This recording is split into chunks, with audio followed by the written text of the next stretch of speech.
Летом после получения дипломов выпускники вузов и СУЗов выходят на охоту вакансий и престижных рабочих мест. Благодаря новой системе и программам адаптации профессионального образования к рыночным условиям, молодые люди без особых сложностей находят свое место под солнцем и благополучно работают на предприятиях Чувашии. Сколько студентов в прошлом году пополнили ряды сотрудников предприятий региона и кто уже начал работать в этом году, рассказал министр образования Чувашской республики Дмитрий Захаров.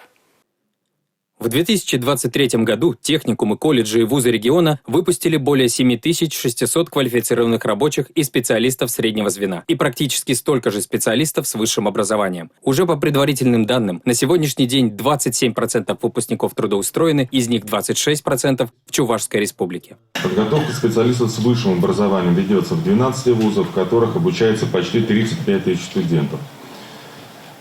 Обучение ведется по 137 направлениям.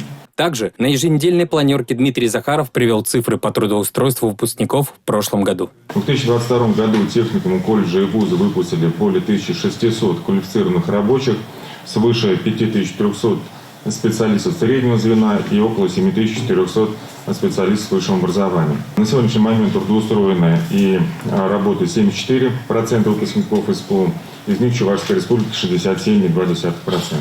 С высшим образованием трудоустроены и работают 73% выпускников 2022 года, из них в Чувашской республике 62,2%.